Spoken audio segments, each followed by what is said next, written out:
Estimados oyentes, reciban una cordial bienvenida al espacio donde el derecho se encuentra con la reflexión profunda. El abogado científico. Este foro es nuestra dedicación a explorar las intersecciones entre las disciplinas jurídicas y el pensamiento crítico, ofreciendo un escenario para el diálogo intelectual y el desarrollo personal en el mundo del derecho. Acompaña a Andrés Arellano en este viaje de indagación y descubrimiento.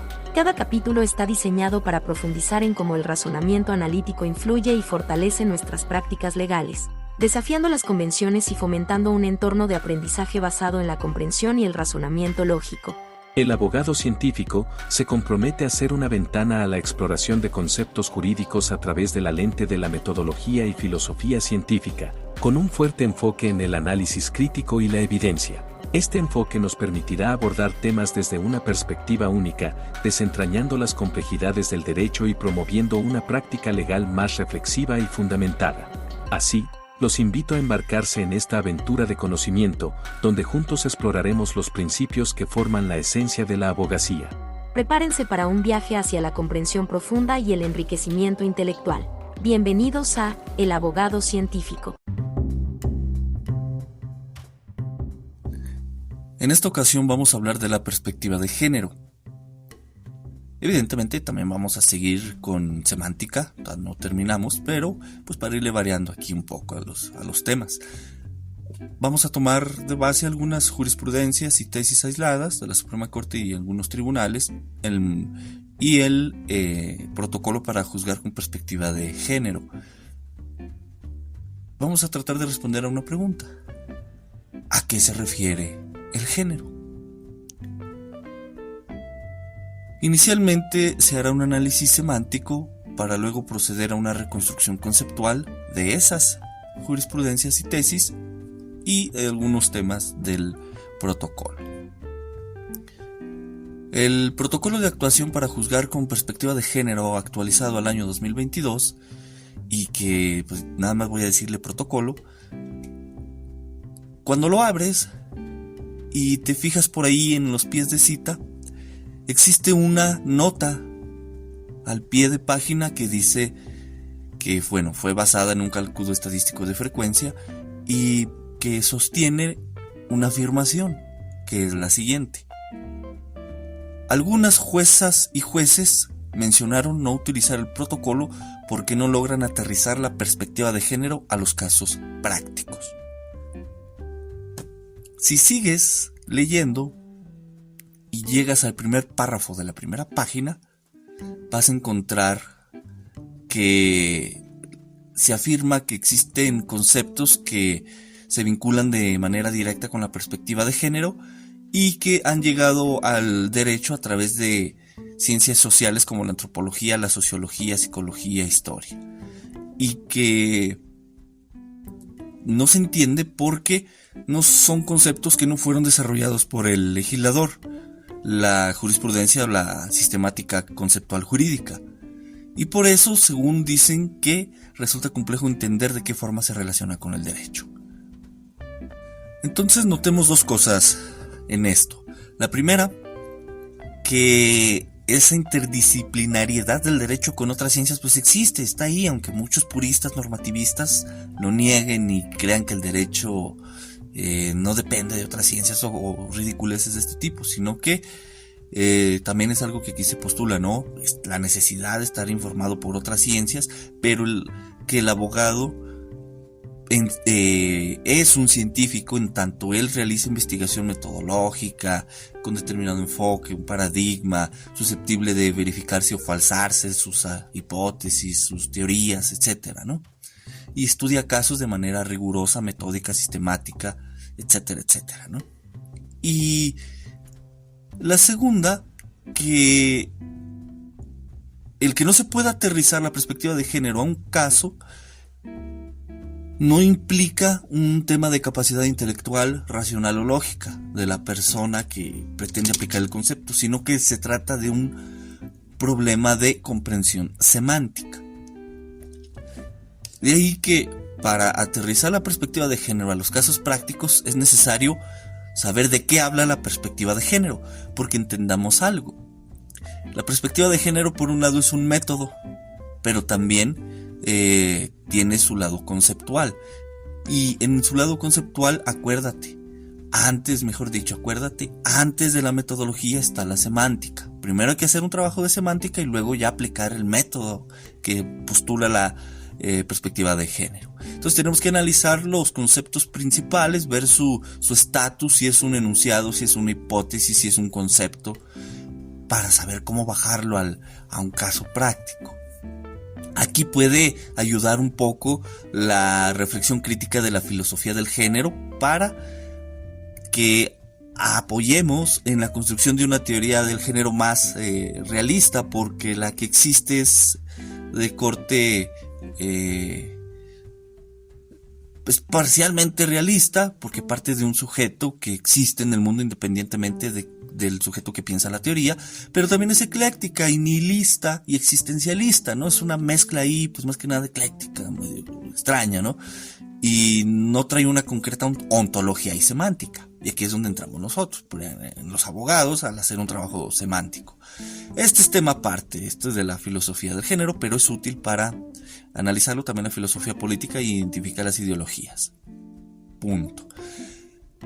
Agarremos la filosofía de género y esa idea de que es realista, esa tesis realista. Y por esta intersección de la tesis realista es que nos sirve la semántica realista de Mario Bunge, que hemos venido tratando en episodios anteriores. Y como la tesis realista es igual para ambos, pues podemos entonces empezar a preguntar ya de manera directa ¿de qué habla el género? Veamos. Tanto el género como la perspectiva de género son una ficción. O sea, una invención humana empleada por convención sociocultural, política y jurídica. O sea, hacemos de cuenta que existe el género y para hacer que eso exista es necesario un determinado contexto. Esta tesis ficcionalista la toma la Suprema Corte y la plasma en su protocolo, que la puedes identificar en la página 12. Vete al protocolo y chécalo. En el aspecto semántico, hay una cita interesante en la misma página 12 de un autor que se apellida Lagarde y que cita directamente pues la Suprema Corte de Justicia de la Nación. Su cita dice así: cada persona le reconocerá a través de la mirada a su cuerpo y de los signos que, a su parecer, denotan el género al que pertenece, como su tono de voz, sus comportamientos, actitudes, formas de relacionarse, lo que puede hacer, decir o pensar, etc. Cierro cita. Aquí tenemos la primera cuestión a resolver. Lagarde, citado por la Suprema Corte, dice que el cuerpo, el cuerpo lo toma como un signo que denota el género. Hace una denotación. Y si recordamos, dentro de la semántica está el tema de designación, denotación, referencia, significado, etcétera, etcétera, ¿no? Y aquí el tema central es que si el cuerpo denota o designa algo. Lagarde y la Suprema Corte dicen que el cuerpo denota el género. Pero considero que el cuerpo y demás signos que de él se puedan desprender no denotan el género, porque el género es un constructo que tiene determinada referencia o habla de cierta cosa. Por lo tanto, el cuerpo y demás signos como la voz, ademanes, etc., designan al constructo género. En otras palabras, el cuerpo, voz, ademanes, etc., son signos naturales que se asocian o relacionan al constructo género. Por ejemplo, estás escuchando este episodio y un signo natural que percibes es mi sexy y melódico tono de voz y mi ritmo cantadito de hablar. Pero en este momento estoy moviendo la mano izquierda, ¿sí? Haciendo ademanes de las expresiones que estoy realizando. Entonces tenemos estos ademanes. Lo anterior te conduce a relacionar estos signos al constructo o concepto de género. El género al que lo estás asociando es hombre, porque el género tiene una extensión que abarca como elemento lo masculino u otros, ¿no? Como mujer, no binario, etc.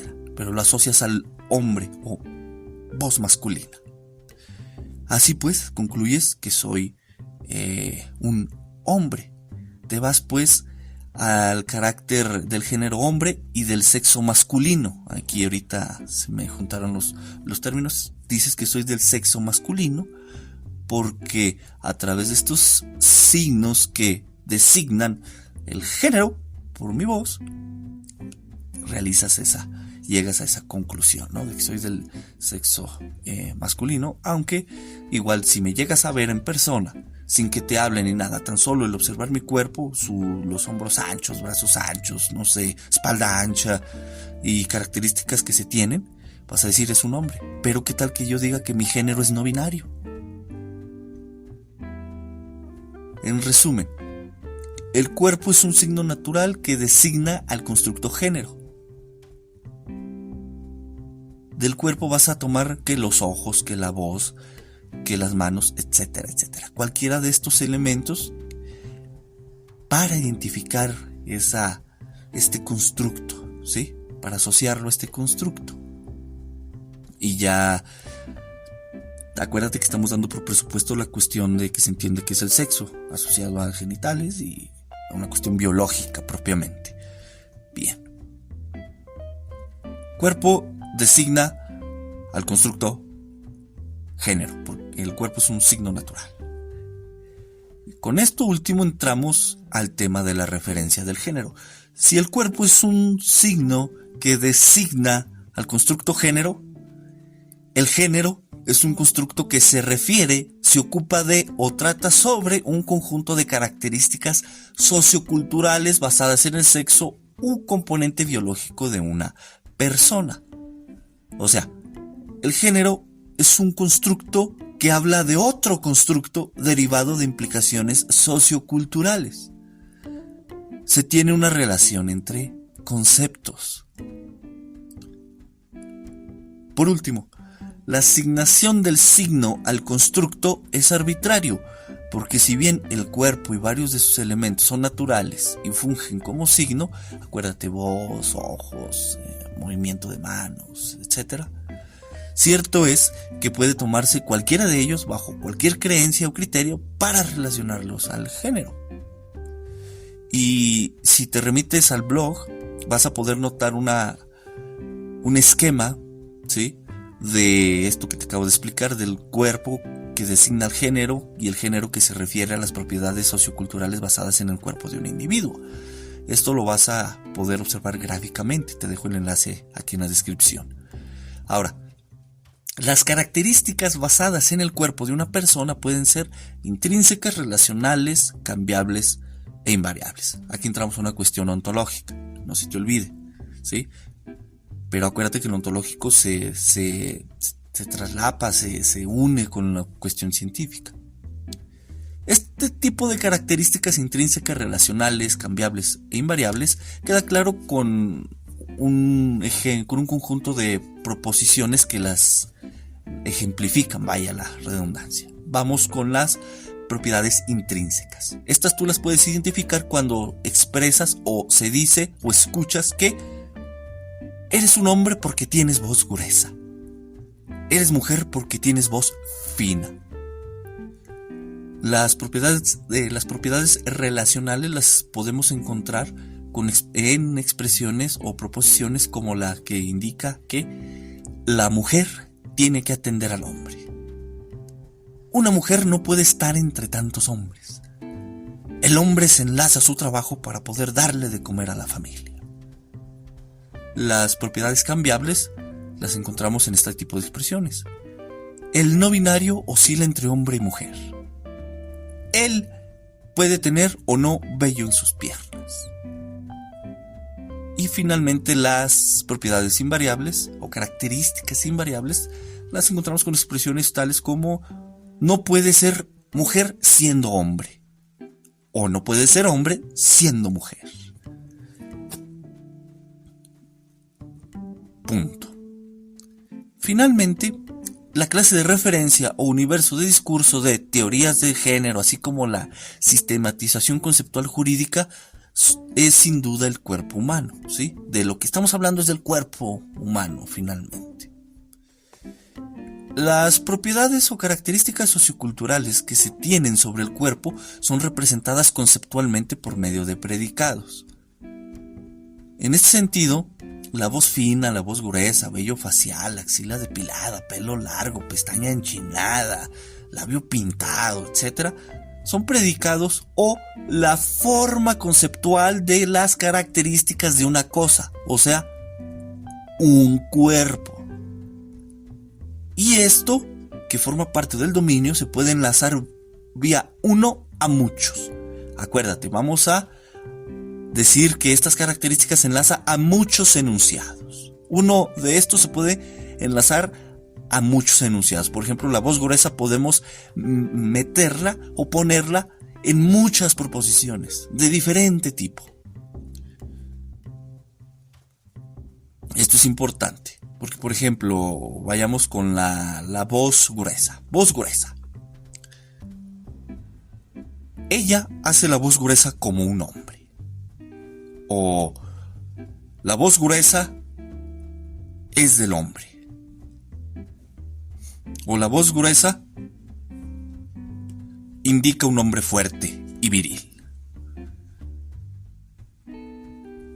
Otro ejemplo, cómo estamos enlazando una de estas características con varios enunciados. Es lo que estamos haciendo. Estamos trabajando el dominio y el rango, ¿sí? En términos lógico-matemáticos. Por ejemplo, tomemos el vello facial y la axila depilada, por ejemplo. La axila depilada, ¿no?